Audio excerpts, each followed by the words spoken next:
My name is Dan Rodney, and welcome to Noble Desktop's How to Get Started in Graphic Design seminar. And this link that's here is going to be slides that I'm going to be going through for those of you who are attending live. I'm going to paste this into the chat. We are also recording this, so if you're watching the recording like this, we're probably going to be putting this on YouTube, so I'll put this link down in the description for the video as well. These slides, we keep them up, and if we ever need to update them in the future, we keep them updated and have a bunch of useful information here. For those of you who are not familiar with Noble Desktop, we are located in New York City, and we do in-person training there in New York City. Obviously not during this time right now with everything going on with the coronavirus, but we also do live online trainings, just kind of like this one as well. So all of our classes are not only available in person, but they also can be live streamed, kind of like we're doing with this seminar. This seminar is going to be a little bit of a different format though than our typical hands-on classes, because with these free seminars that we do, these are not meant to be a hands-on experience. It is interactive in the sense that we're holding this live, but our in-person art classes that we're doing on a regular basis, those paid classes are hands-on classes where people are actually learning the software and using it during the seminar. These free seminars are a bit more informational, kind of high-level overviews of information, all useful content, but they're not going to be the hands-on type classes that we would typically have in our paid classes. So in this slide deck that I have here, this is it's a web page, but you can use your arrow keys to navigate back and forth. And if you're just watching this, you don't have to follow along in the presentation itself. You can just sit back and watch this. But if you ever want to review any of the information later, if you want to go to the links that are contained, because there's lots of useful information in here, this presentation URL will stay up from now on. So you can access all the information and the links that are contained in here. So what are we going to do for this seminar? So we're going to discuss what exactly is graphic design, what do graphic designers do, and I'll be showing some examples of various different types of design work. What apps do graphic designers use? We'll be talking about that for the different types of design. What kind of computer might you need? Things to think about if you need a new computer, if you need to upgrade it, what might you need to consider? And very importantly, developing a portfolio of work. Designers need a portfolio. If you don't have a portfolio, you can't show people what you do, and this is how you get work, is using a portfolio. You need to have something good to show people.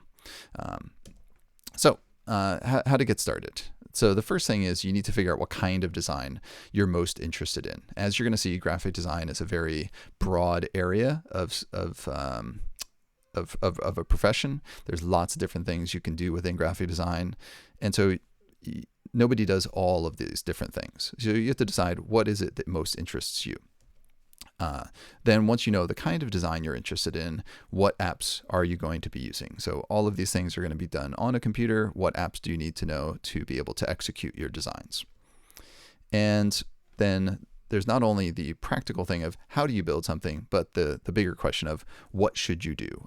How should you design something? What makes good design? Typography, color, composition, user interaction or user experience, lots of different design concepts to think in mind that actually go into creating a good design. So basically there's the idea and there's the execution of it. And both things are important, because you might know how to execute something really well, but if you don't have a good idea, then it doesn't matter how well you execute it if it's a poor idea. Same thing too, if you have a great idea and you don't know how to execute it, then you're being limited as well, because you don't know how to build something. So you need to have the idea of what to do and then also know how to actually implement that and do it. Or you'd have to at least be able to hire somebody that would do that to execute it for you.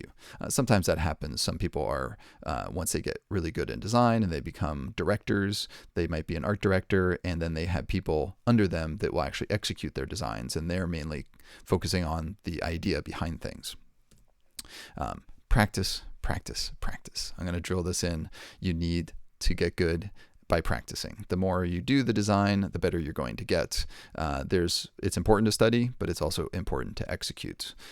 If you just put all your study in and you never build things, it's all just theory until you put it into practice. So practice is how you get good. And you're going to need to build a portfolio. So all that practice work you do, hopefully you're creating some good designs along the way, and those things can be put into a portfolio. So I'll show you examples of portfolios, talk about what you can put into them, and that's how you're going to show clients or prospective employers, this is what I do. Take a look and judge if you think I'm a good enough designer to hire for the job or hire for the project that you want me to work on. So what exactly is graphic design? We do need to, I think, clarify it. That really it's a very broad topic. So any visual communication that uses artwork, images, and text, really if you're communicating something visually, that's a form of graphic design. It's very broad. So there's lots of things that are encompassed in graphic design. There is logo design, advertising, social media, magazines, books, websites, apps, anything that has a visual way of communicating something. There could be icons, there could be text, there's color, there's typography, there's wayfinding, for example, signage. Signage is graphic design. That stop sign, the yield sign on the street. There's somebody still had to design all that stuff. It's all under the broad topic of graphic design. So there's many different mediums that this incorporates: print design, web design, presentations, so much of different types of design across a variety of mediums. There's graphic design and video editing and animation. And so I think because graphic design got its start decades ago, and a lot of print design was initially associated with print design, that sometimes people think graphic design means older school types of design, such as print design. And I don't think that that's the case. It's just that graphic design is very broad. It's anything that is visual communication, I think, is graphic design. Now, if somebody says, I'm a graphic designer, it doesn't really tell me too much about what they do. So nowadays, somebody might not say, I'm just a graphic designer. They might say, I'm a web designer. I'm an app designer. I'm a visual designer. Visual designer is basically graphic design, but just called visual design. You're like, what's the difference? People like new titles, I think. Now, normally visual design is more associated with digital design, like web design and app design, but it is essentially visual and graphic, kind of the same thing. People just like coming up with something new, in part because I think some people think that when they say, I'm a graphic designer, oh, you do print design. No, graphic design isn't limited to print. Graphic design is so very vague. It's very general. But a lot of people are going to say more specifically what they do within graphic design. Because if I say I'm a graphic designer, that doesn't really tell somebody what I do. I could do so many different things. So a lot of people want to be more specific as far as the kind of graphic design they do. So we'll go through some examples and take a look. For example, logo design. Here's a beautiful logo design and the Nutriversity. It's not only beautiful, but it's also very smart. The forks for the columns of the university, I just think that that's so intelligent. It's so simple, yet so smart. And Ignacio, I don't know him, but I've come across his website, and I just think that so much of his work is really intelligent. Debugging, I think, is great. The DEB, right? It's like the wings; they're symmetrical with each other. The E in the middle has been simplified, and it looks like a bug, right? Debug. I think that's so slick and so smart. And that's the case with a lot of his work. For example, this is such a simple logo here, but Pajama Nation. It's a flag with pajamas. So simple, still classy. It's just a fun logo. The Wild Ventures, I think, is also great. Like the typography here is wonderful. The eye with the elephant inside. It's just a beautiful thing to look at, and also very iconic, and beautiful designed typography there. So just lots of different ones, like Furniture Taxi. So smart, right? It's a piece of furniture that looks like a taxi. And I think when you look at these things, sometimes you're like, oh yeah, that's a great solution. Of course, that's the perfect solution. And I think good design speaks to you when it's executed well. You just say, of course, that's the answer, right? It seems obvious. It's not to the designer that's creating it, but it's kind of like, oh, of course, that is the perfect answer when somebody comes up with exactly the right concept. But if you just heard the idea of furniture taxi and you hadn't seen this, would you have envisioned this?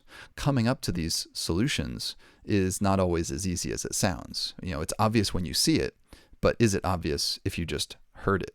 Would you have ever thought of doing debugging using the D, the E, and the B? So a lot of thought goes into it. And sometimes I think people look at design and they're like, when they see good design, they're like, oh, of course, that's so good. It's so obvious. But they don't appreciate sometimes the amount of work that goes into coming up with that idea. People totally notice bad design. Like you get annoyed when something doesn't work, or you're like, oh, that sucks. But sometimes good design almost kind of goes unnoticed because it seems so obvious.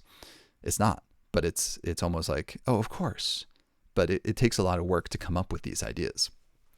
So really wonderful work by Ignacio here. And so I'm just using my arrow keys to go through here. You can also use the arrows as you're navigating this, but I'm just using my arrow keys on my keyboard. Book design, also an example of design. I had previously worked in a design studio that did a lot of books. And when I said I did book design, people said, oh, you designed the covers? And I said, well, yes, but also all of the pages that come in between. Books are not just what you see on the outside. There are lots and lots of pages that come in between. I've worked on things like Jansen's History of Art, which is a 1,000-page art history book. That was a year-long project, so a lot of work went into designing all of the spreads. You think about 1,000 pages. We had to lay out and design 1,000 pages, plus the covers, yes. And what I like about this presentation here is that it's not just flat spreads that you see here. Frank actually photographed the book and showed you the physicality of the book, what it's like to look at it. And if you look at his website, which is seeming to always evolve and change, and he's got a lot of different types of media up here on his website. Here's one project that's a book. I just love the physicality of the book, that you can see the actual pages.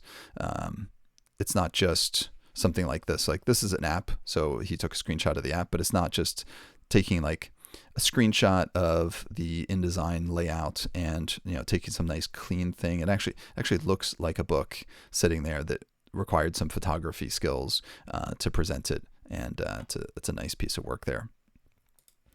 So book design.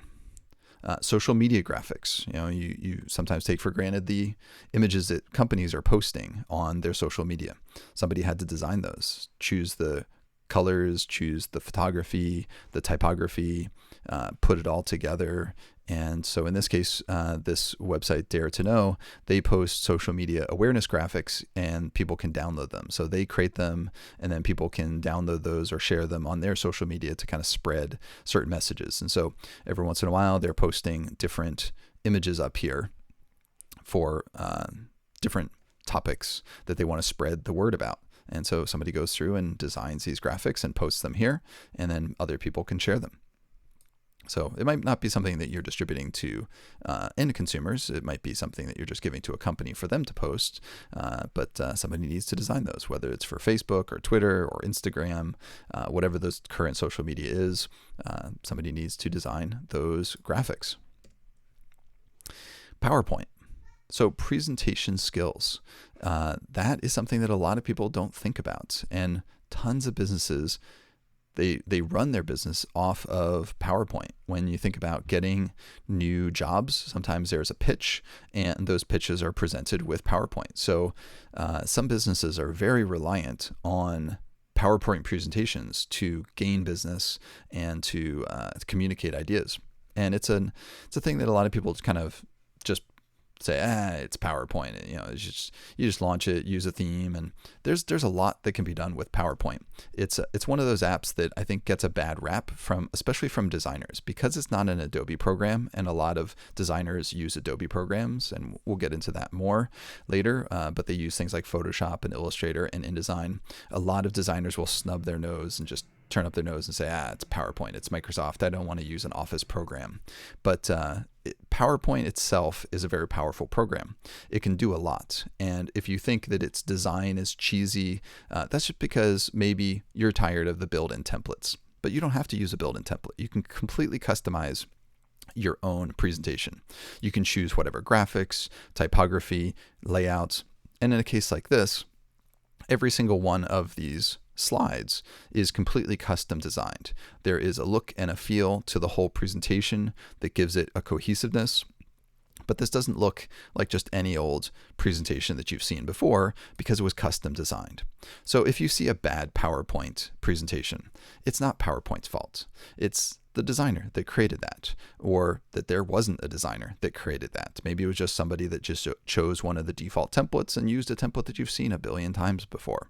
So in the hands of a good designer, PowerPoint can be a very powerful tool, and you can do a lot of good design with it. So it's a very capable program, and I know some people that make a living purely on PowerPoint presentations. That's the type of design they do, especially because a lot of designers don't know and don't like to use PowerPoint. If you're one of the designers that does know PowerPoint, that can be a niche way to kind of set yourself apart from other designers that don't want to use PowerPoint.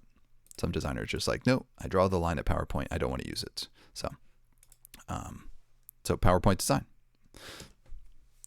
So apps that graphic designers use. I just mentioned that a lot of Adobe apps are what designers are going to use. So Adobe Photoshop is for retouching and color correcting and creating all different types of graphics. I know it is called Photoshop, and a lot of people are thinking about it for doing photo editing, but it does all sorts of graphics. You are not just limited to photo retouching. You can design web pages in it. You can design social media graphics. You can even do light video editing, believe it or not. You can create animated GIFs. It's actually very good at creating simple little quick animated GIFs. So it does a lot in graphics in general. So it's not just photo retouching, although it's great at that. It's also a general graphics program that's very, very useful. The primary thing being that it's pixel-based graphics, which are these little square blocks that make up your imagery, as opposed to a vector-based program like Adobe Illustrator. Adobe Illustrator, when you think about vector graphics are not made of little square pixels. They're made of perfectly described mathematical lines. You don't have to know math to use Illustrator, but behind the scenes, they're using mathematics to create perfect, crisp, clean lines. So logos, for example, are going to be created in Adobe Illustrator, because when you draw your logo, you don't know how big or small that's going to be, and you always want it to be perfect. So you want to be able to blow that thing up perfectly good quality and put it on a billboard or the side of a bus or a plane, however big you want to make it. You want to put it on the top of a building. You might say, oh, but my company, this little company, Amazon, it's never going to be big. We're just a small little bookseller website. Yeah. That's what Amazon was in the beginning, just a little online bookseller. And now, they're one of the hugest companies in the world. So you never know what your company is going to be. You always want to have a good, clean logo for it. And that's going to be done in something like Illustrator.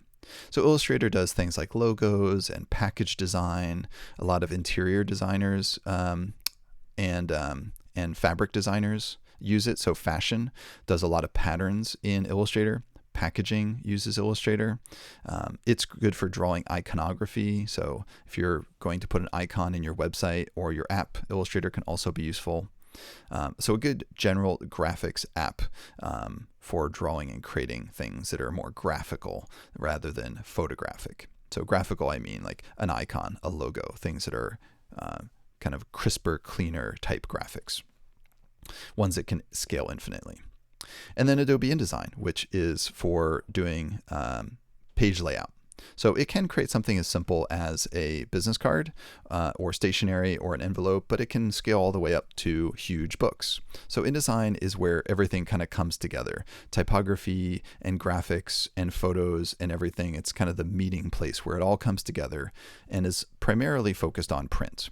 It can do some digital, like you can export PDFs to use digitally, but it's not like a web design tool. I know that they technically have a web document, but it's not meant for that at all. It's primarily a print design or like PDF type design program.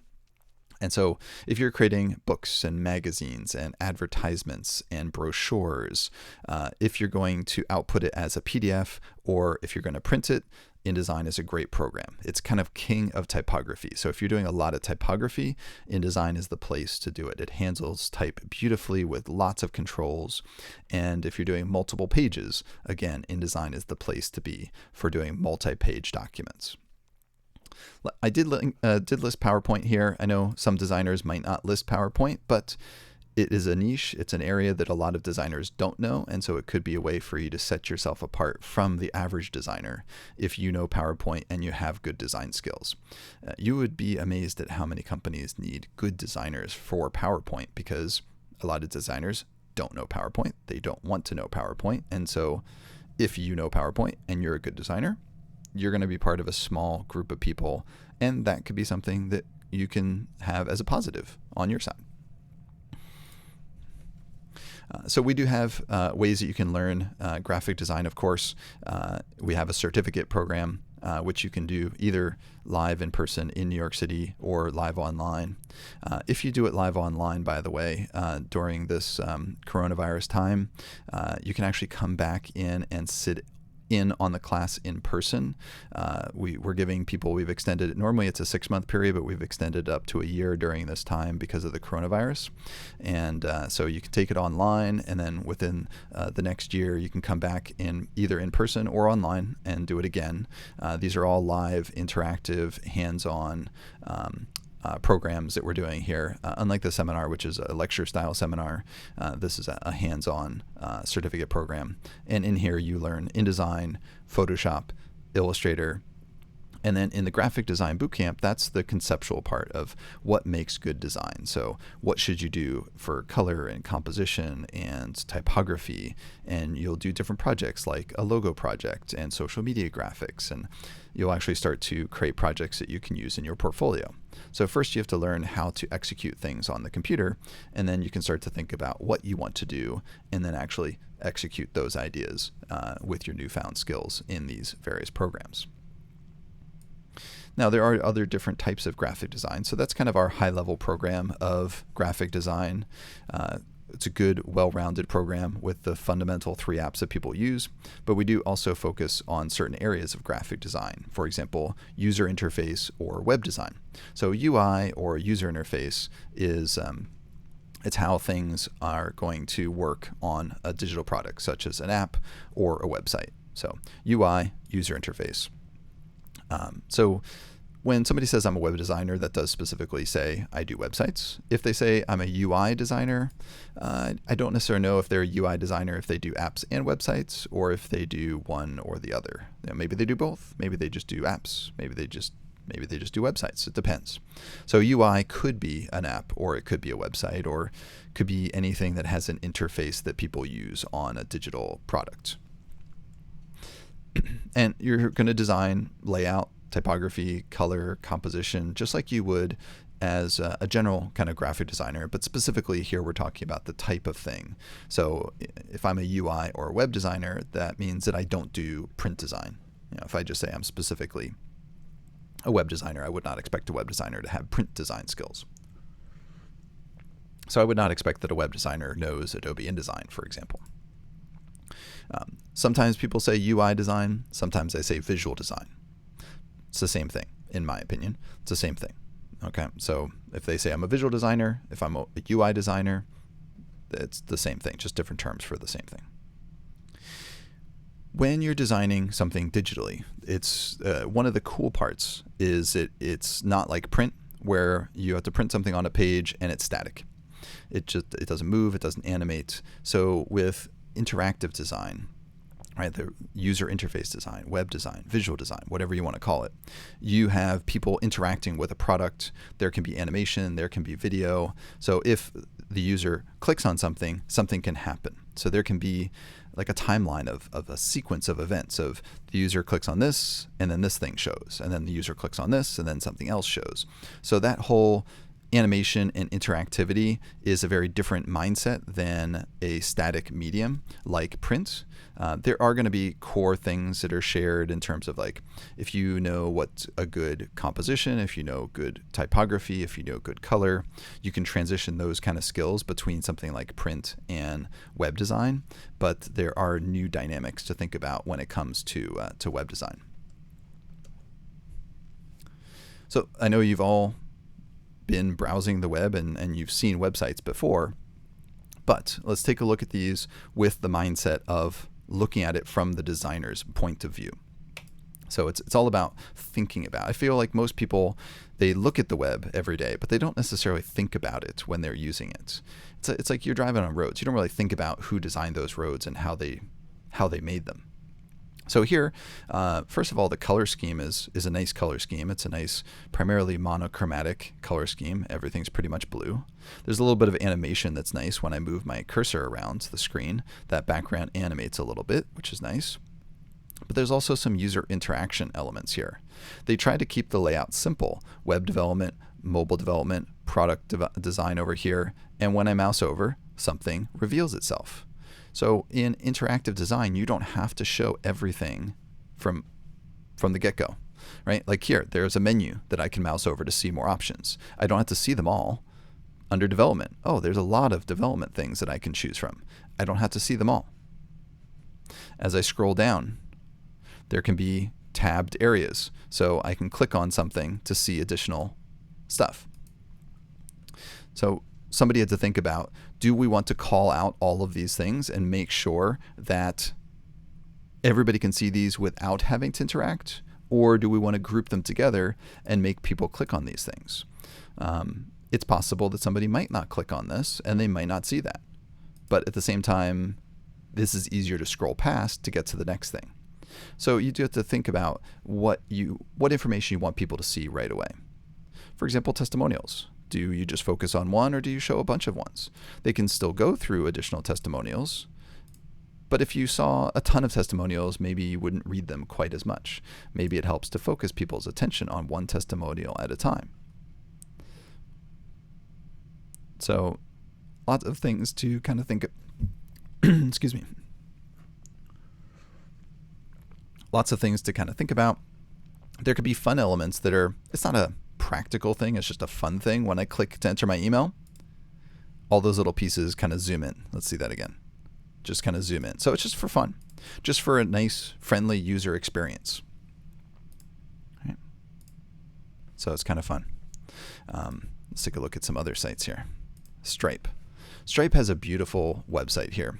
And if you don't know anything about the Stripe website or the Stripe brand has a little bit of a diagonal in their logo. So at the top of the T, the I, and the bottom of the P, there's a diagonal to it. So their identity is based on a little bit of a diagonal to it. And their website incorporates that diagonal.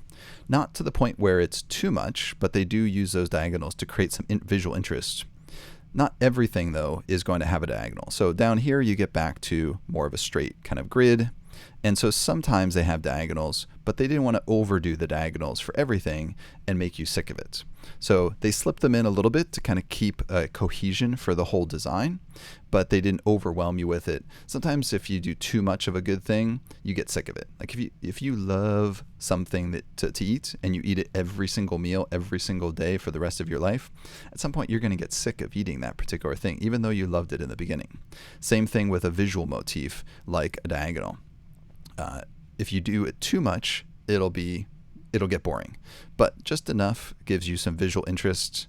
But you can still create some things that are kind of straight and normal, and then throw in a little bit of diagonal stuff to make it interesting. What I like about the website as well is that they have this nice kind of color system throughout, and all the colors feel like they belong to each other. But it's not necessarily the same color. As we go over here to Radar, for example, some colors are repeated, but then there's new colors introduced. So they all feel like they're the same family of colors, that they all belong together, but they're not the same color. So they designed a family of colors that go across the whole website, and thought of it cohesively. So as you go across, each section can kind of feel different, but yet still part of the same whole for the website. And let's take a look here at the next one here. So they have high-end audio equipment here for on this site, and nice clean design here, good product photography. Even thinking about the photography, if you think about the color scheme, look at the color scheme of these photos. They all kind of go together. Let's click on one of these guys. They have wood in there, they have tans, they have browns. So the videos, the photography that they try to go with the same feeling throughout the whole site. Even the colors of the products themselves, the colors that they're available in, kind of all go together with the brand's feeling for, not just for the website, but the brand has a feeling. That they put things into a circle instead of an ordinary square makes that look a little bit unique and a little different. Yes, it's just a slideshow, but down here the little indicator dots look kind of like sound bars instead of little circles indicating which of these you're on. Little subtle things like that that kind of extend the idea of audio instead of just an ordinary slideshow looking thing. This website, I think, is it's a really cool site. I could never afford one of their hats because they're really expensive hats. Talking very expensive hats here. Just $1,000, for a hat. So I don't know how I came across this. I don't remember when I did, but their hats are the site is just beautiful. So very simple idea of just showing the hats. And what I love is when you mouse over, it gives this little tip. Kind of like, if you're doing a tip of the hat to somebody, if you wear a hat, you tip it to somebody. So doing like the little tip of the hat thing. So conceptually it makes sense. It doesn't just raise up, it tips itself a little bit, as well as seeing the name. And then if you click on it, watch what happens when it comes in. It doesn't just slide in, it slides in and then it settles down. So it's almost as though somebody tossed their hat into the ring. And then each one does the same thing. So it kind of gives a life to the hat. It moves in and then it rotates down in. So the shadow that's down here at the bottom has a little three-dimensionality. Yeah, somebody was pointing out in the chat, the shadows. Yeah, so the shadows make it almost feel more real as well because the shadow's down here all the time and the hat kind of starts up a little bit higher and then sits down. So it gives a three-dimensionality to it, which is really, really nice. And it's interesting because when you look at it at its basic level, it's just a slideshow, right? Like if you go back to hats and you click on one, every single page is the same thing. It's just a slideshow. And so the client could have said, hey, here's my photos of the hats, put them on the website, make them look good. But just putting this little bit of a twist when they come in with this shadow at the bottom, it gave a livelihood and a life to these that make it elevates the brand, right? If you're trying to sell $1,000 hats and $1,200 hats, you want to feel elegant. You want to feel higher quality, higher end than just your average site. And if this was just an ordinary slideshow that just slid left to right with no animation, it would technically work, but this is a little bit special. And I remember years ago watching a guy speak on logo design. I forget who it was many years ago, but he was speaking about finding one trick, one thing, one special idea in a logo design, and that's all you need is just one unique thing, and that will make the logo interesting. For example, FedEx. So if you look at the FedEx logo, I don't know if you've ever noticed, but the FedEx logo has a little arrow that's nested inside. That's kind of its one little trick. And a lot of people don't even notice that the arrow is there, but it's its one little trick that it does. Now, if they had put a bunch of arrows all over the place and kind of spammed it with arrows, it would look kind of cheesy. But in here, it's a subtle thing. And, actually here, there you go. Somebody actually outlined it for you. So it's just one little visual trick that they put in there. So you don't need a lot of things. And so in this case, They didn't need a lot of things. They just needed one little thing, just to give it a little bit of life, that tip of the hat. It conceptually makes sense. And it's a visual thing that you've never quite seen before that just makes it look a little bit interesting. So sometimes you don't need to think of a lot of different tricks. You just need to think of one simple thing that sets you apart from everybody else. Now, Harvard Law Review. You might have in your mind a vision of an ugly, boring website because it's just text heavy. It's about law. Who's excited about law? Your average person is not excited about law. I know some people are because there are people that are lawyers and paralegals. So the law can be interesting in and of itself to some people. But how do you make that visually interesting? Law is primarily text. You're going to be reading stuff. So make it beautiful. Choose a beautiful typeface. Choose good hierarchy of the different types of information that are here and make them visually distinct. Choose a really nice italic so that it's a beautiful font that you're using. Let's click on one of these things. Choose interesting backgrounds that add a little bit of color and add something visually interesting to the background. So you get a little color, makes it a little bit more exciting, but it's still abstract, so it doesn't have to say a specific thing. The text is what people are here for. And make the reading experience nice, right? And even something like here, you can, without having to go to the bottom, make the user experience nice. Because if you want to read something about a footnote or something, instead of putting it at the bottom and you got to scroll down and then scroll back, it's right here. If you want to read more, you can. But they don't want to overwhelm you with all that stuff. So just throw them over here on the sides so they're quick and easy to access. And if you want to read more, you can read more, but just leave them collapsed if you don't. So just a few websites to kind of think about critically. And if you're getting into web design, as you browse the web, actually start to think about the sites that you're using. Think about what works, what doesn't work. What do you think is successful? What was easy for you to use? What was hard for you to use? What do you think with an analytical eye, what do you think about that website? And why was that choice made? And aesthetically, you might not like everything, right? We cannot please everybody. But does it work on a conceptual level? Does this work or does it not? Is really the fundamental question for people. Okay. So app design. Now app design, there's not so much of a specific rule of what works in an app design. There's lots of things you can do. You can do certain things that are kind of more iOS-like or more Android-like. But I think a lot of apps will choose to do something that is very unique to that app so that the app feels different than your average iOS app or average Android app. So there's not so many norms in app design. You can kind of do whatever you want. Also, even though web design has greatly expanded its capabilities and you could do a lot in web design that you couldn't do years ago. App design, pretty much if you can imagine doing it, you can do it in an app design because you have the full power of very powerful devices at your fingertips. And as long as you have a coder or a programmer that can create that, visually you can kind of do whatever you want. And functionally speaking, you can kind of do whatever you want as long as it works. So you have a lot more creativity, I think, that you can do in app design to some extent.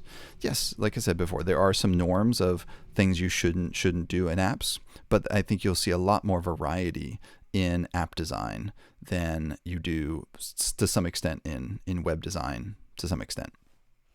So app design, you could be very creative. I think the key thing in app design is it's not just about making something that's pretty. It's also important to make something that's functional. And I think user experience design is a very important thing. It's important in web design as well. But if you're going to create something completely new from scratch and it doesn't follow any sort of kind of the normal visual cues that people are used to, you have to do things like user testing and make sure that people are going to understand what it is that you're trying to do when it comes to apps. So user experience design is one of those things. It's how something functions, how it flows, and what it's like to use that product, that app, or that website. And with digital things, user experience design is important. So when you're doing visual design, whether you call it UI or web design, the apps that a lot of people are using, Sketch is one that's a popular one. It is a Mac-only app, though. So Sketch is used for doing things that are app design, for web design, or any sort of digital design that could have some sort of visual component or user experience component. It's a Mac-only program, so it doesn't run on Windows, unfortunately. So you do need a Mac to run Sketch. It's a very popular app. A lot of people had previously been using Photoshop for doing things like web design and app design. So Photoshop has been very popular, and it does still continue to be popular, but more and more people are switching from Photoshop to Sketch or Adobe XD. Now, Adobe XD is Adobe's competitor to Sketch. So Sketch came out first before Adobe XD, and so a lot of people were starting to switch from Photoshop over to Sketch. Adobe noticed that, of course, and said, we need this next generation digital design app that's going to be good for all different types of digital design, web design, app design, and a lot more. They're even going beyond that to doing voice design. So if you want to design Amazon Alexa apps, which are voice controlled, you can do voice control interactions. So it's a very broad concept for doing new types of digital design, and is starting to gain some traction. Right now, there's not one app in the industry that is completely dominating what people are using. Some people are using Photoshop, some people are using Sketch, some people are using Adobe XD. But I would say Sketch definitely has an early lead on things, and so Sketch, you'll notice, is going to be asked for in a lot of job applications. Adobe XD runs on Mac and PC, so if you're a PC user, Adobe XD is going to be the way that you're probably going to go. Also, for people that have Creative Cloud, the Adobe Creative Cloud, they're going to get Adobe XD as part of the Adobe Creative Cloud, so they're going to choose to go that way potentially. At this point, for me, for example, I know all three of them. I can work equally well in all of them, and if I get to choose, it's going to be Sketch or Adobe XD, depending on the job. And I can build things in Photoshop, but at this point, Sketch and Adobe XD for doing digital type design like apps and website design, Sketch and Adobe XD are definitely much more powerful. Somebody in the chat also mentioned Figma. Figma is another one. I hear lots of good things about Figma. I don't hear a lot of companies using it yet, but I'm starting to hear some companies starting to use it. Figma is another one. It's purely web-based, so it's in a browser, so anybody that has a web browser can use it. That's also one of the downsides to it, is that if you don't have an internet connection, you don't have a design app. So that is a bit of a downside to Figma. But a lot of people that I've heard of talking about it swear by it and say it's great. In terms of what I'm seeing a lot of businesses using, though, I'm seeing a lot of design businesses using Sketch, and some now are starting to use Adobe XD. I'm going to keep an eye on Figma and just kind of see what's going on with it and see if businesses are starting to adopt it into their workflow. Not sure exactly how this is all going to go, but you kind of have some big players here: Sketch, Adobe XD, Figma. They're all kind of vying for the future of design. Somebody high up in Adobe, I forget who it was, says that he thinks that Adobe XD will be bigger than Photoshop, which is really saying a lot. There's a question in the chat about how these design apps differ from Adobe Dreamweaver. Dreamweaver is a coding program. So Dreamweaver is it's got a coding side for coding HTML, CSS, and JavaScript. It also does have a visual side, but it's not a design side. It's a visual coder as well as a regular coder. Its visual coder is not that great. I wouldn't recommend it. And it's also its coding side isn't that great either. I would use another type of code editor like Sublime Text, Atom, or Visual Studio Code. So for people that are coding websites, if you're actually going to build the websites, you're going to write HTML, CSS, JavaScript code. And so you'll need a code editor to do that. It's not the design side of things, it's the building part of it. So if you want to build a website, you need to build it somewhere. Sublime Text, Atom, Visual Studio Code. These are Atom and Visual Studio Code are free. Sublime Text is, I think, how much is that right now? If you want to buy that, it is currently $80, one-time fee, no subscription if you want to purchase it. Atom and Visual Studio Code are free. I personally like Sublime Text. That's the one that I use. But all of these are good. Definitely better code editors than Dreamweaver. So Dreamweaver is, people wanted it to be a web design program, but it never was. It was a visual code editor. And many, many years ago, it was actually when the web was much simpler, there was a time when Dreamweaver was actually decent at writing some code if you knew how to use it. A lot of people didn't know how to use it properly, and so it got a bad name for itself, but people wanted it to be a web design program, but it never was. It was meant for coders that wanted some sort of visual interface, but to properly use Dreamweaver, you had to know code. At this point, the interface for Dreamweaver isn't that great, and the coding side isn't that great either. So I would just say to avoid Dreamweaver at this point. If you're going to learn code directly, use a better code editor. It doesn't have a real design side in Dreamweaver, so don't use it as a design tool. Use a proper design app. And so Photoshop can be used for web design, and there's still a lot of people using Photoshop for web design, but you'll see that the trend in the web design community is moving away from Photoshop for web design. That said, I'm still going to use Photoshop in my designs. I'm still going to do photo editing. I'm still going to create graphics that end up in websites or in emails. So it's not that I don't need Photoshop at all, but I might not be creating my full web or app designs in that. I'll be more likely to use Sketch or Adobe XD. If a company is using Photoshop, though, for their design team, then I have to use Photoshop. So you can't just walk into a design studio or a company and say, this is what I want to use. I don't care what you use. You have to fit into that company culture or that design company's culture. Adobe Illustrator also, because you can draw logos and icons that you could use in these other programs, that's also a very useful app as well that goes into all of this. We did have a question in the chat also. As far as WordPress goes, WordPress is a content management system, and it's very useful if you're coding custom themes or if you're taking an existing theme and tweaking it.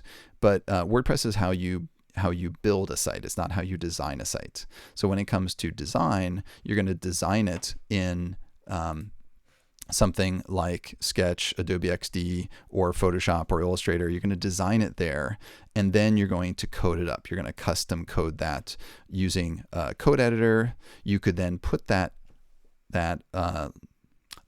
design that you've created, that you've coded, into a theme. And WordPress has themes that control the look and feel of the site.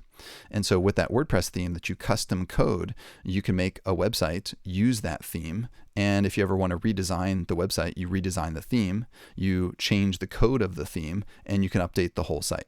So content management systems like WordPress are great for managing the code at a site level. So you can update the layout of a blog post or the layout of another kind of page.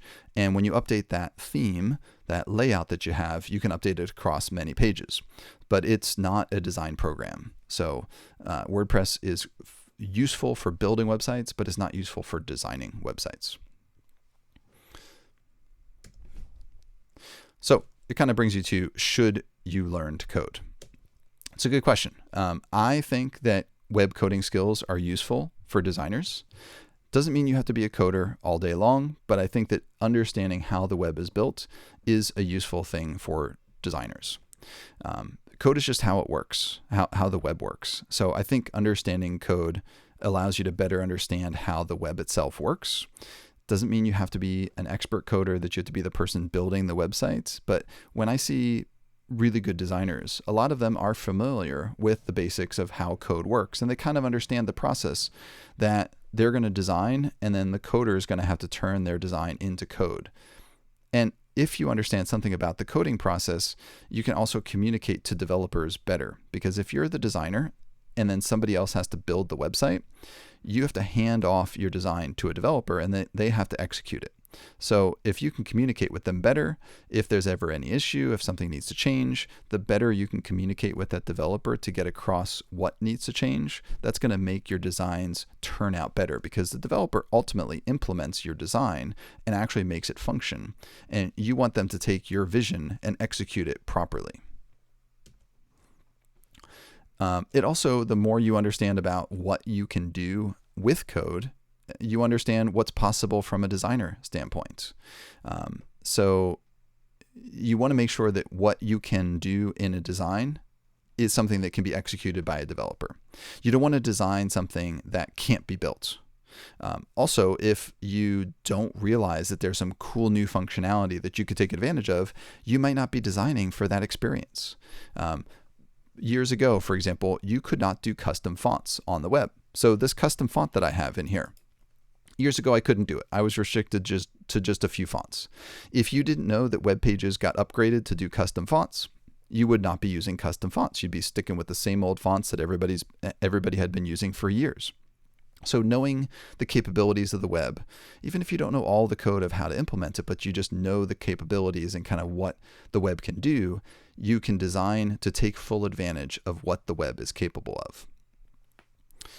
You also know whether something's easy or hard to implement. So that makes the difference if you're on a tight budget or a tight deadline. You might decide, oh, okay, well, that thing is going to be hard for the developer to implement, so I'm not going to do it because we don't have the budget now, or I don't have the time to do that right now. Maybe that's a hard thing. Let's leave that to the next version of that. So I think it's useful to know at least some code as a designer. And if you do learn how to code things, if you want to, you can design and you can build websites. Like for me, I know both how to design and how to code websites. And for me, that's a powerful thing. I can design something and build it, and I can be the person that sees the whole thing through the entire experience. I know that's not for everybody, but it is something that's possible. I do know other designers as well that like to design and like to code. They like to do both sides of things. So it's not necessarily something everybody has to learn, but the more familiar you are with code, I think the more marketable you are, and I think it does help long term. It's something that if you want to learn a little bit of coding, you can always just get started with just a couple little classes and maybe just spend a few hours learning some code. But if you really want to dedicate yourself to learning more about code, it's a pretty big topic, so it is going to take you a bit longer to learn that if you really want to learn how to properly build websites. Now, there's also animation that goes along with the website as well. So there's a variety of different ways you could animate it. It used to be in the early days that we just had animated GIFs, and then we got Flash. Well, Flash has died away. So animated GIFs have still stayed the course over all of these years. Animated GIFs are still here. For example, here's some different examples of animated GIFs. It could be a simple thing where things just change very basically, or it can be something that's a little bit more interesting.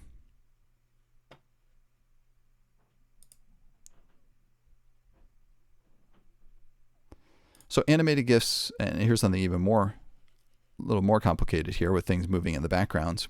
Animated GIFs can be useful in web pages. They're also really good in HTML emails. So HTML is the coding language that we use for doing web pages and custom layout emails. So if you've ever gotten a nice looking email, that's been coded with a very similar thing as a web page, HTML. There's some slightly different rules for web pages versus emails, but animated GIFs work in emails. They're really the most reliable way to animate things in an email. And so animated GIFs are a great thing, especially in HTML email, to be able to animate things. And you can create them with Photoshop and After Effects. I'll show you some examples of both. After Effects, if you're doing animation for video or animated GIFs, After Effects is a great animation program in general. It can do video animation, video effects, animated GIFs. It can do a broad range of stuff. I'll show you an example of this in just a moment. JavaScript and jQuery. Now, this is a coding version. So JavaScript is a coding language. jQuery and GreenSock are different libraries built on top of JavaScript using JavaScript to allow you to do more interactive and animated things. So for example, GreenSock, I'll show you some examples of things you can animate with GreenSock. It's a JavaScript library specifically for animating things. CSS, cascading style sheets. This is a technology that we use in building our web pages. We build our web pages with HTML to mark up our content. We use CSS to style that content. And as part of that styling, that cascading style sheets, we can do some simple animations as part of that. It's not as complex as we can do with something like GreenSock, but for simple animations, CSS can provide us the ability to create some simple animations without super complex code. So let's take a look at some examples. So here's a basic example with something.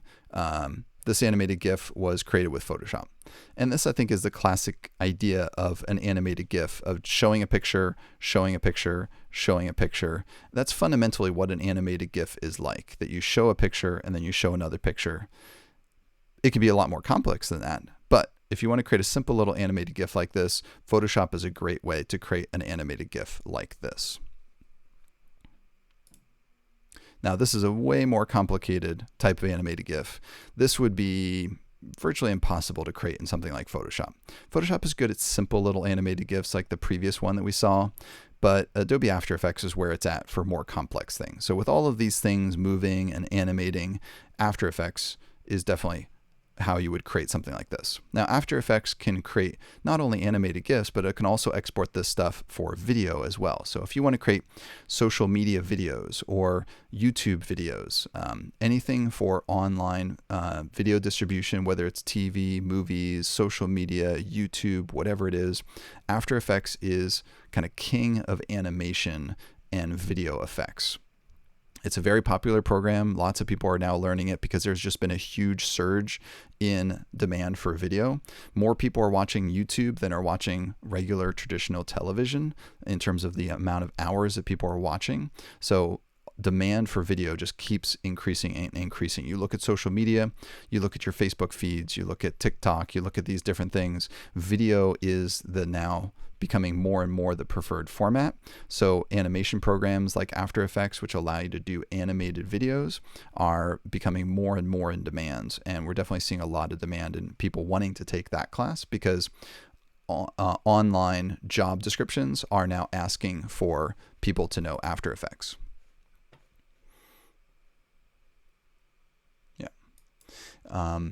So there was, just looking in the chat for a couple questions, some people were asking about page builders like Squarespace and all throughout their Wix and stuff. Those kind of page building softwares, so they are a specific platform by themselves. So like a Squarespace website, it's a Squarespace website. You can't really take that website somewhere else. You can't, technically the content that's kind of in there is reusable, but you can't just port it to some other hosting platform.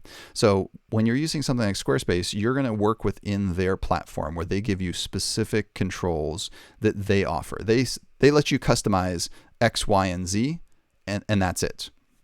So if you want to do A, B, and C, and they only give you X, Y, Z, then you're kind of stuck. So they give you templates that you can slightly tweak. And then beyond that, you're kind of limited. Okay, so you have to be okay with having, I call it design on rails. You have to be okay with using their rails that they built in. And so it's really consumer oriented. It's meant for consumers that don't have design backgrounds, that want to have some control over tweaking things, but it's not really meant for designers. Now, there's always a time and a place for things. If you have a client that needs a website up really super quick and you don't have time to custom design a site for them, then Squarespace might be fine for that. You can choose one of their themes which looks nice and get them up and running really quickly because they need something up very soon for a cheap amount of money. And you don't always have the time to do custom designs and custom coding for every single site. That's where WordPress themes come in. You might choose an existing theme and just customize it a little bit. You're not doing a complete full-on design in that case because it needs to be a quick, cheap website that somebody gets up and running very quickly and affordably. But when it comes to truly designing your own custom experience, it's going to be a custom design with custom coding, and it's going to take more time and more budget when you're doing those custom things. So there's a range of consumer to professional level type things. And so page builders like Squarespace and Wix and things, those are more consumer oriented tools. They're not a designer's tool. So I'm not going to design a website in something like Squarespace or Wix, or even WordPress is not a design program. It's just meant to build a website. So the design tools that I went over, those are what designers are going to use, not these other things that are website page builders. examples of GreenSock animation. So GreenSock is a JavaScript library that lets you animate things within the web page itself. It's a coding environment, so you do have to know how to do code to be able to use GreenSock, but you can code up some pretty interesting experiences.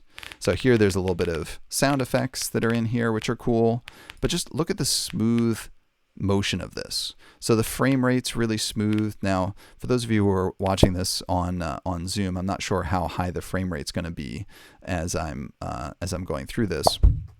But it's very, very smooth when you look at this in person. The frame rates are very high. It's very slick, smooth animation. And you can click on any one of these, and then you get like a Fruit Ninja style interaction here on these. You do a little swipe. And so these are really fun little things that you can interact with. You swipe on it. Pretty cool. So just a fun, interactive site. Lots of animation that's fun in here. As a more simple example, a little bit less interactive, a little bit more just simple animations, you have these kind of things where there's a sequence of animations that's happening of there's text that's being typed out and buttons that are coming in, highlights of things that they want you to look at. And then down here on the page, there's little interactions when I mouse over. And then there's other things like here, for example, this animation. So different pieces that are moving around. How would you build something like this? In this case, it was coded using GreenSock. You could also do something like an animated GIF or After Effects for this. But this is very, very smooth in its rendering, and all of the rendering and everything that's going on here, the smoothness of the frame rate, that would be very hard to do with an animated GIF and to keep a small file size. So while you could do something like this with an animated GIF, the file size of that would likely be very big for an equivalent kind of animation. So they kept the animation file size much smaller by using a coded animation using GreenSock. So sometimes you can do things multiple ways, but sometimes one way will be technologically better than another. The advantage of GreenSock is really high frame rate, really high smooth quality animation at a very small file size. So Google actually recommends using GreenSock for doing their online ad banners, and you can keep a nice small file size. Google Ads limit you to up to 150K per advertisement. The GreenSock JavaScript library does not count against it because they already have their own cached versions of the GreenSock coding library. So that 150K limit, you can put all towards content, images, and animation code. And sometimes you need to do a coded animation to get it under 150K. 150K is not that much when it comes to an animated GIF. You can easily blow past that very quickly by doing an animated GIF. We had a question in the chat, does After Effects produce a larger file size than GreenSock? So After Effects would have to produce a video or an animated GIF. And yes, typically a video or an animated GIF is going to be a bigger file size than something like GreenSock. The code that's being used, it's actually rendering everything live in the browser. So it's not a pre-rendered video or a pre-rendered animated GIF. And so the file sizes can be smaller. That's the advantage of GreenSock. The disadvantage is you have to know HTML, CSS, and JavaScript. That's the disadvantage of that. So just like with everything, there's pros and cons. Some things are easier, but maybe not quite as good in certain ways. And then other things are harder, but maybe better in certain ways. It all depends on what you're going for. GreenSock is great for animating web content. But if you're coding up something, if you're animating something for video, I wouldn't use GreenSock for doing video animation. I would be using After Effects for doing video animation. So if I'm doing YouTube videos, social media videos, those want to be a video file. So I'm going to be using After Effects to do video files. So that's why I went over all of those, because they're all useful, depending on what you're doing. So with learning these different areas, we have a couple different certificates that touch on web design or visual design. The web design certificate that we have, that focuses on coding and creating web graphics. So in there we have our various web coding classes. So for example, web development, level 1, level 2, Flexbox, JavaScript, Git. These are all things that you want to learn as a coder so that you can code websites. We do also have Photoshop for web in there, just because Photoshop is so widely used and cross-platform. If you wanted to substitute that out for things like Sketch and Adobe XD, we would let you do that. For example, we have like a Sketch bootcamp that you could swap that out for if you wanted to, or you could do Sketch in a day and Adobe XD in a day, for example. So, but Photoshop in general is still a useful thing, because even if you're not using it for your entire web design, there's still times that you're going to be using Photoshop for maybe certain graphics that are going to go into an HTML email. So in general, Photoshop is still a very useful skill to have. Also in this web design certificate, we also talk about HTML email as well. So this is kind of a well-rounded, you get some graphics, you get some coding for web pages, as well as emails. If you want to focus more on the visuals and not the how to code a website, the visual design certificate is more appropriate in that case. So in the visual design certificate, this does not focus on web coding. Instead, this focuses on the graphics side of things. So we teach Photoshop for general Photoshop, Photoshop for web, because some companies are still using Photoshop to do their web design. So we still think it's important for a current visual designer to know Photoshop for doing web design. Also Illustrator and Sketch. So this kind of makes you well-rounded. If you know Photoshop, you know Illustrator, you know Sketch, this is what a lot of jobs are going to be asking for these days. And then we also have graphic design and visual design. So graphic design is meant to be more high-level type design. So you're going to be doing things like logos, social media graphics, all different types of general design. So you'll deal with color and branding and typography. The visual design focuses by deep diving into web design. So that's going to specifically focus on designing websites. So whereas graphic design, we can focus on a variety of different design projects, the visual design is going to say, hey, let's design a website specifically. So the visual design is kind of nice overall. Let's learn the design tools. Let's learn our fundamental graphic design concepts as well as web design concepts all in one certificate program. We also have a UX and UI certificate. So if you're interested in the user experience side of things, now user experience or UX is how things work. So it's called user-centered design because you want to focus on how the user is thinking about and wants to interact with this element. Is it good for users? There can be user testing, user research to understand your audience, and learning about what's going to work for them. And in this, you learn Sketch, you learn the user experience side of things, you get a little bit of Photoshop and Illustrator because since this is UX and UI, it's still good to know some fundamentals of Photoshop and Illustrator. And then you get the web design bootcamp, which again focuses on designing websites in particular. So this is kind of a web and app focused certificate that focuses not just on user interface design, but also introduces UX concepts as well. So it depends on which avenue you want to go in. This is why in the very beginning of the seminar I mentioned you have to decide what is interesting to you, because there are so many different types of things you can learn that you have to decide, what am I interested in? What is it that gets me excited? What do I think I'm going to do well when going through this? Now, we do have certificate programs, but you can also take any of those courses that are in those programs individually. So we package up the programs in a certificate. So it's going to give you a nice discount, as well as it's a way for us to recommend to people, these are the courses that we think people should take. But the courses that are in those certificates, you can take those individually as well. So when it comes to computers, what might you need when buying a computer or upgrading a computer? In general, just any decently any decently powered Mac or PC should be fine these days. Now, granted, if you have like a 15-year-old computer, you might have some issues with that, especially if it was like a cheap PC from 10 years ago, might not work so well. But for the most part, as long as it's a recent, decent Mac or PC, for the most part, you can run the software. It's not like not like it was years ago where you had to buy much more powerful computers. And nowadays, most computers sold are doing pretty well. Most designers, just so you know, out in the industry, most designers use Macs. Now, for the most part, if you want to use a PC, you can.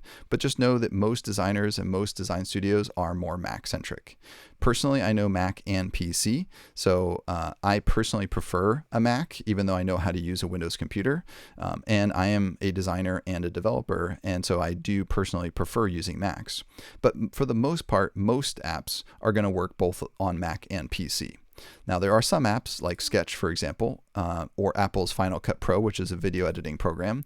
They do only work on a Mac. So if you want to design in Sketch, you're going to have to use a Mac. On the flip side, PCs also can run certain apps better or only. Like, for example, AutoCAD, they do make a Mac version, but it's really kind of bad.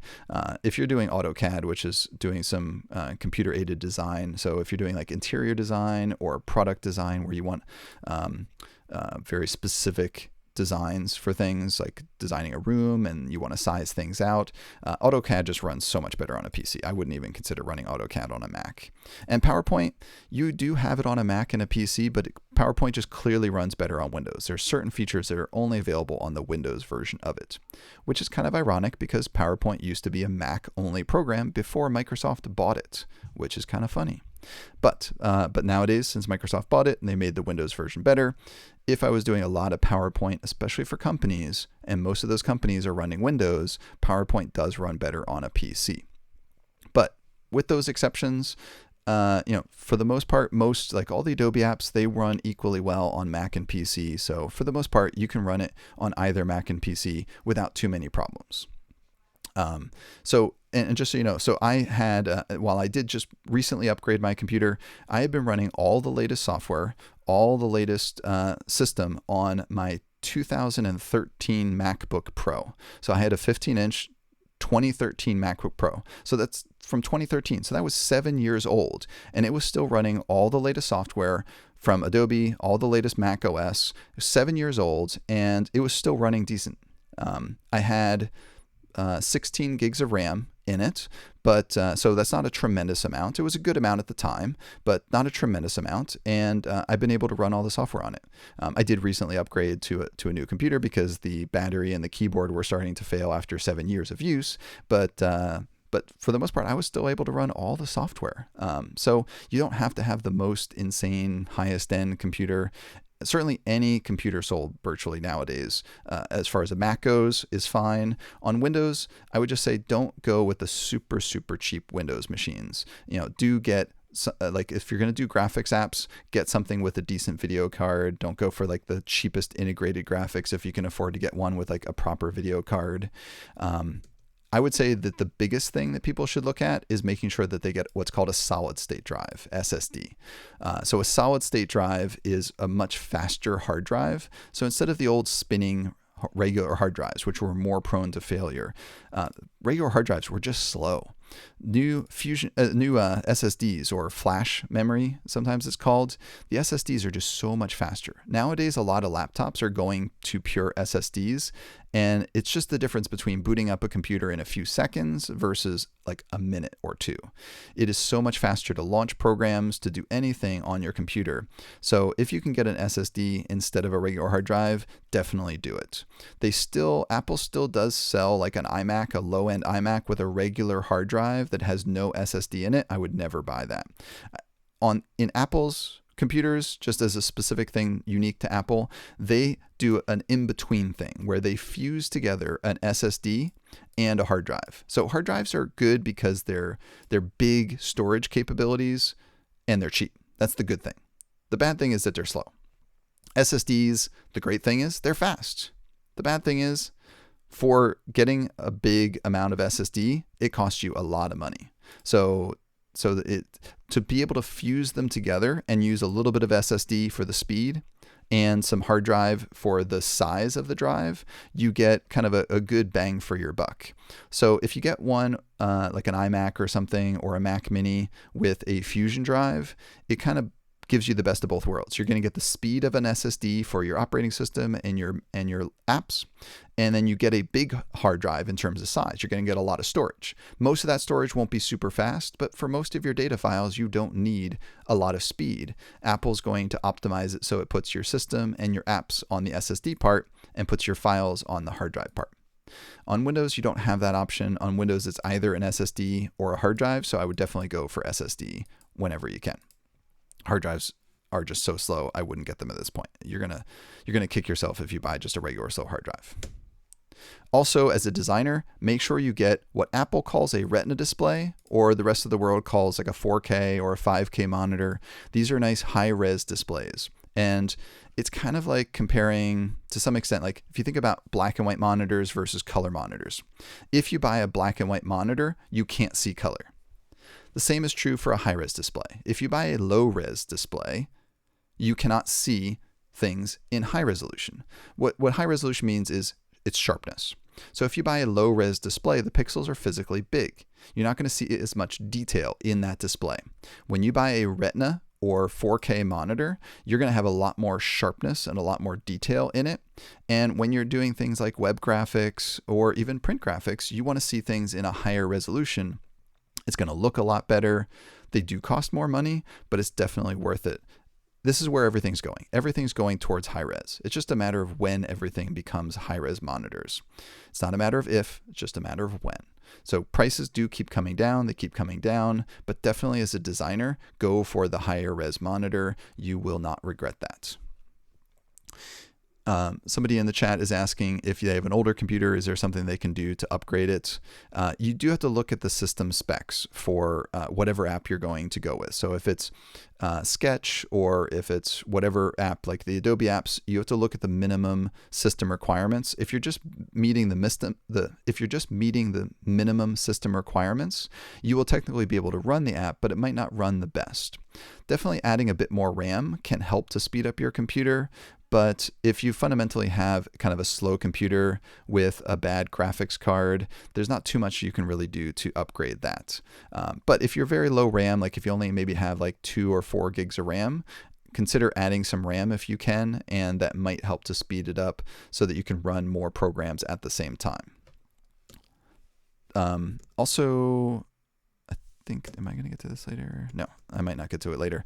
One thing, if you're doing video apps, make sure that for video apps, like if you're doing After Effects, if you're doing Premiere Pro, for video apps are much more demanding. So you definitely want to get a higher end computer when you're going to be doing video editing. It's going to need to be rendering the videos, which takes more CPU power.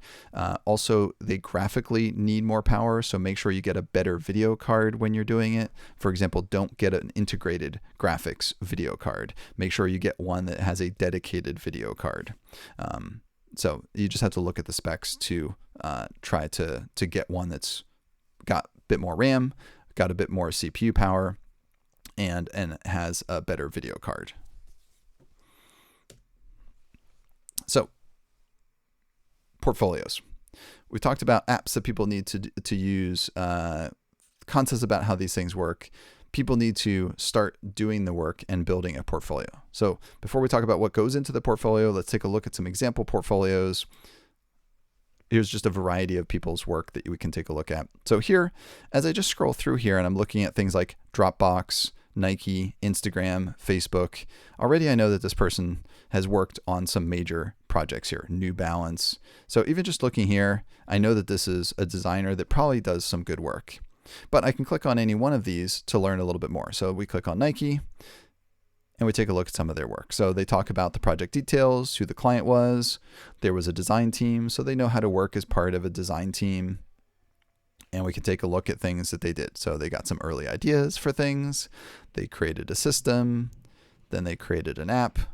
So we can kind of see some of their design thinking that went into here. And then it leads us into the next project, which is nice that it leads us right into the next thing so I can see something else. It tells us a little details about where it was made, what the project was about, what they did. Gives some ideas into the thought process of, doing early ideas, getting into a working prototype. I like that there's a video here to see what this looks like. And then talks in more details about these things. So that's one example portfolio. Let's take a look at some others.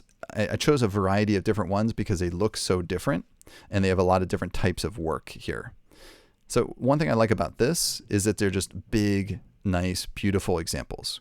I don't want to see a portfolio with tiny little examples. I want to see nice, big examples, because even if I don't click on any of these things, already I can see a quality of work.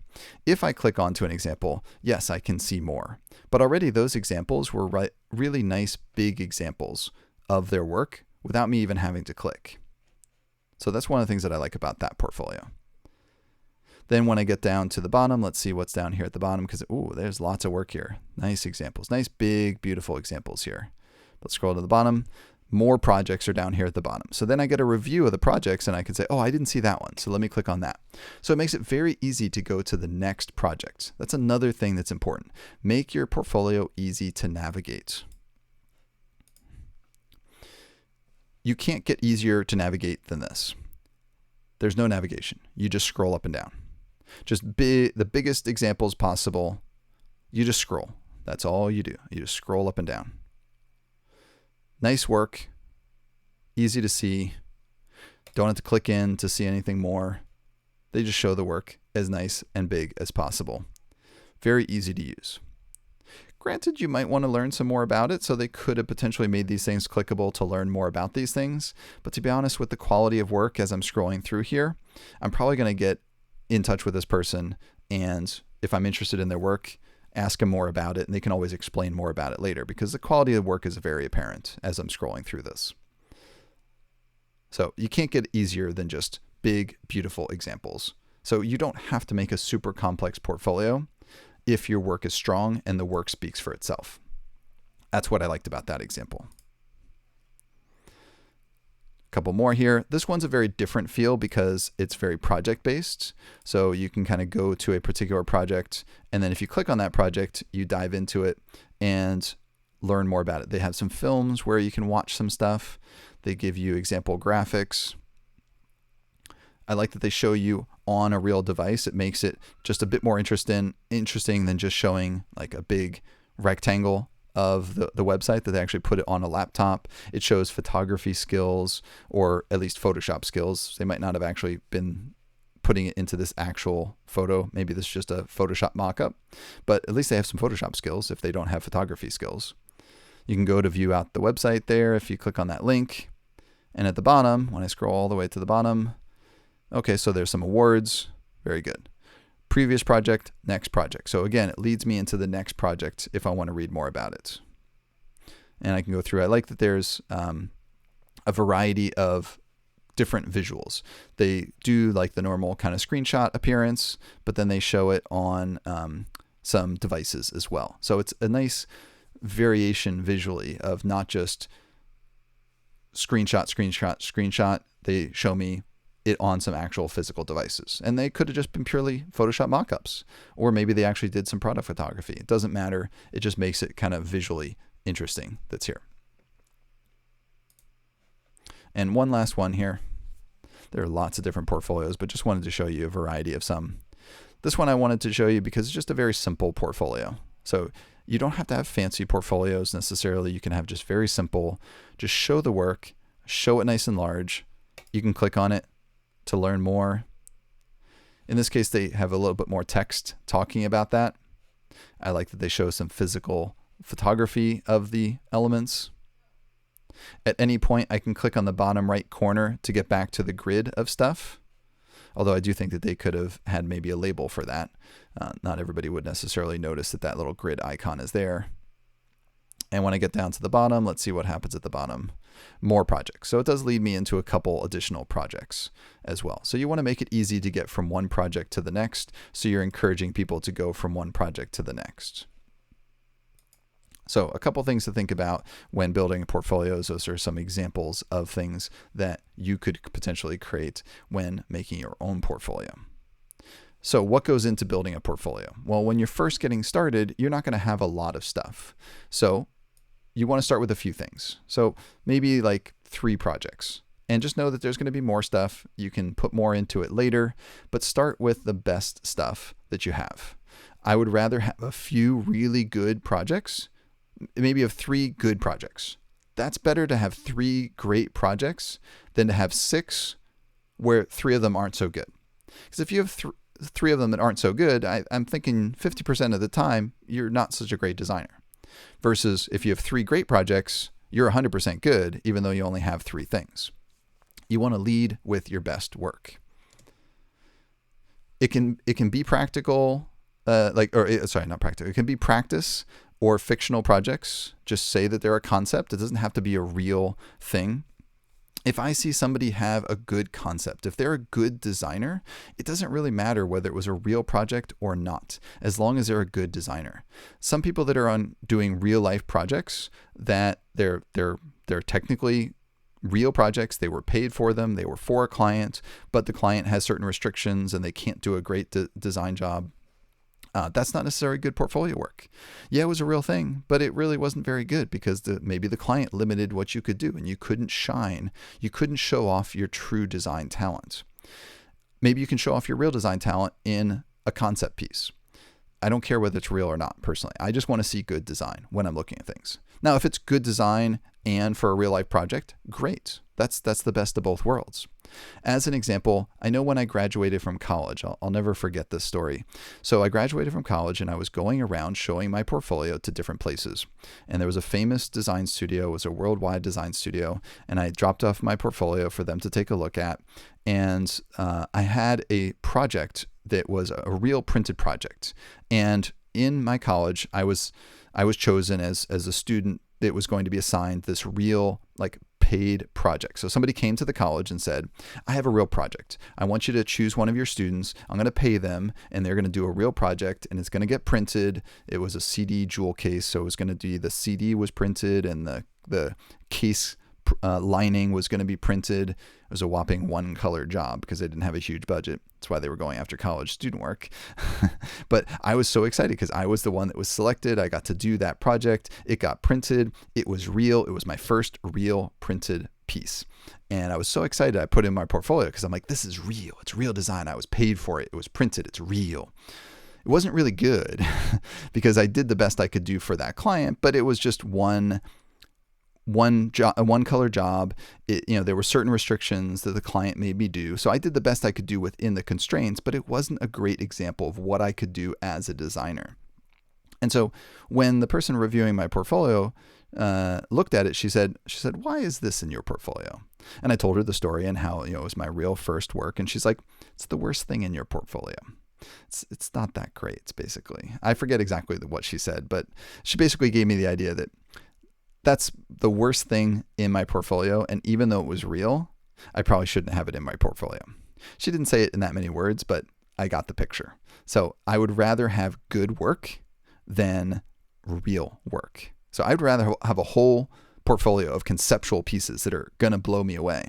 As long as they're realistic and they show me what somebody could do, I want to see good design versus practical stuff. So if you need ideas, just think of anything that businesses need. Social media graphics, email promotions, anything that you see from a business, you could design those things. It could be a conceptual piece. Maybe you see something that a business sends out. You're like, oh, that's not very good. I could do that better. Redesign it. Put in your portfolio. Redesign a restaurant website. Do their menu. Do a logo. Anything that you see that's out there, redesign it. Come up with a new idea. You could come up with a completely fictional business that you imagine, or you could take an existing business and do something for them. And you could offer it to them if you want to, potentially, and maybe even make some money that way. But ultimately, you're doing it for your portfolio piece. You want to do something that is good enough to put in your portfolio, and you're just using something from real life to be inspired to do something.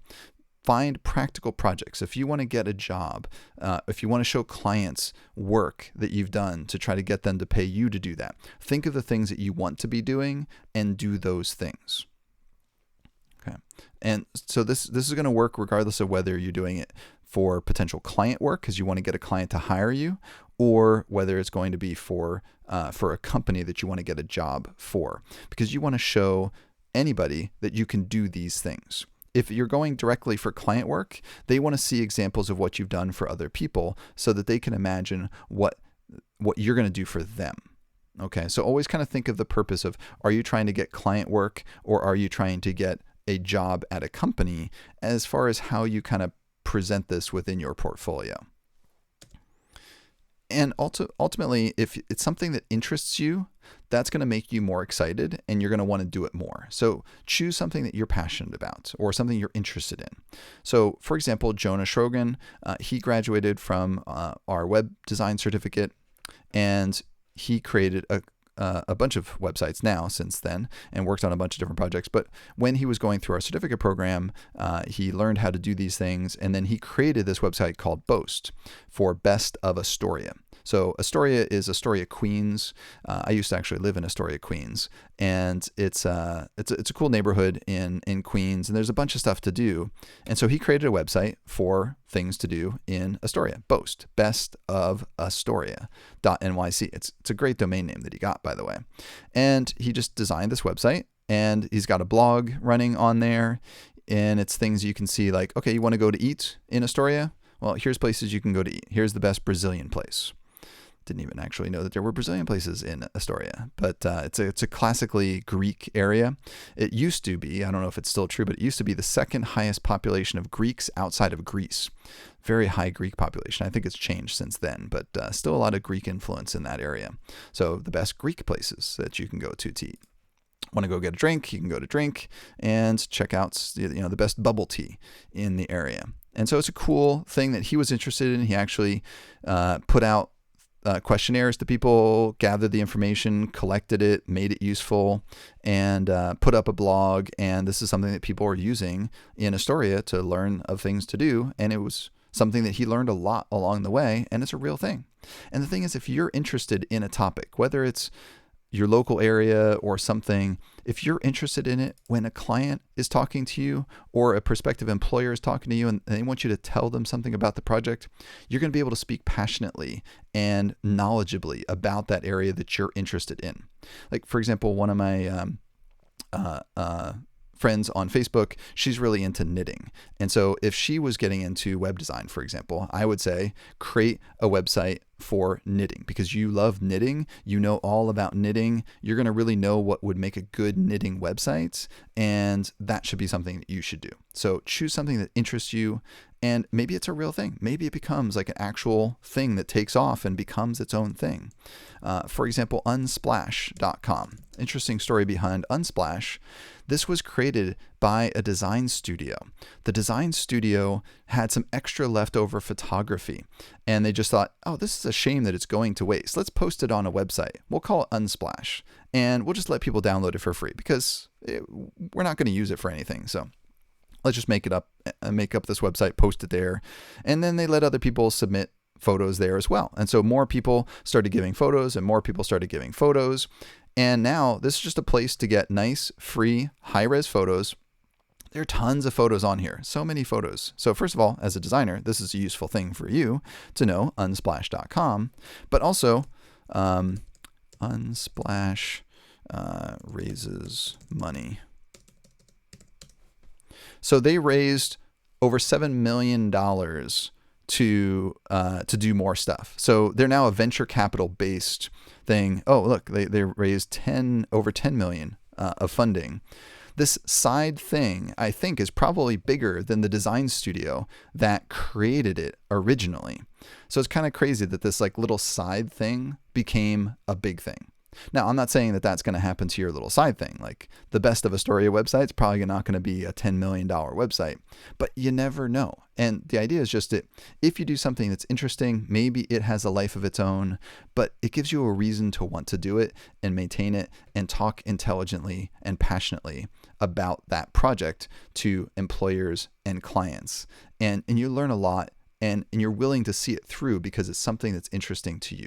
So it's kind of a good question. What is something you're interested in doing that you think would be a great project? Whether it's a website or whatever it is, whatever design you want to get into. Are you going to do a logo? Just think about what you're passionate about that you could use to build a portfolio piece, and think about the things that would be good in your portfolio and do those pieces. Do a logo, do an identity system, do an animation, do a website, whatever it is. That's what you can do. Okay. So final thoughts for wrapping up here. Design as much as you can. Practice makes perfect.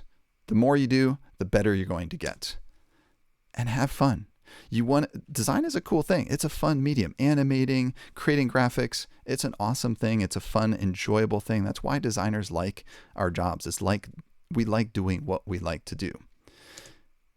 As I said before, we are offering in-person classes here in New York City. Once everything kind of gets settled down with the coronavirus, we'll be back to doing in-person classes. In the meantime, though, we have live streaming interactive classes. I know the seminar was a lecture style kind of seminar, but our other classes that we're doing, those are interactive, hands-on classes that we offer, and they come with workbooks, which are step-by-step exercises that people are going through. So you learn and you do in those type of more longer form paid classes. We have classes on graphic design, on web design, user interface design. For example, the series on the Adobe apps like InDesign and Illustrator and so forth that's coming up, I'm going to be teaching those. And we also, there's another seminar that's going to be coming up that if you want to see all of our seminars, by the way, because we're doing free seminars here every day, every business day during the coronavirus stay-at-home movement. If you go to our website and go over to the little menu on the right-hand side and go to free seminars, this is a list of upcoming free seminars. I'm going to be doing how to get started in web design specifically. If you want to learn how to code up a website and make a website go live, that's a great seminar that you can check out. But we have a bunch of other ones that are coming up as well. I'm going to be teaching this one in particular. So we hope to see you again in a future seminar, and consider taking one of the online classes if you want to dive deeper into one of those. Those are all hands-on classes, and for the time being, we're using Zoom to do it online. We've always actually for years now, we've been offering online as an option. We've gone solely online now during the coronavirus time, but we've, even once that's done, we'll offer the in-person and live online. We'll continue to offer both once things kind of get back to normal, that we can offer both. But we're still going to continue to offer the live online. Right now, we're just solely live online. They are held New York City time, so Eastern time. You do it to attend live during those hours, because you're going to watch the instructor talk about things, and then they're going to give you assignments so that you can do the hands-on part, because it's important for you to learn and do those things. We also have during this coronavirus time, we've extended our 6-month retake window up to a year, so that if you take a class during this time, if you want to retake that class for free within 1 year, you can retake it either online or by coming physically to Noble Desktop. Once we start offering in-person classes again, you could retake that for free by coming to the in-person class as well. And just want to thank everybody for showing up today. Appreciate it. Hope to see you in a future online seminar, whether I'm teaching it or somebody else is. And thank you for coming, everybody, and hope you enjoyed and got some information out. Don't forget that this URL here, this is, I'm going to paste it into the chat for those of you who are attending live, and for those of you who are watching the recording. If you're watching this on YouTube, I'll have it in the video description down below the video, and that's all the information. So you can click on the links, view those websites, read the information again, and reference it later on. So thank you so much for joining us today, and hope you got some useful information out of this, so that you can start your career. Just think, what is it that you want to do? There's lots of different areas in design. Which one's right for you? Which one are you most passionate about? Figure that out, learn how to do it, build a portfolio, and that's how you get started.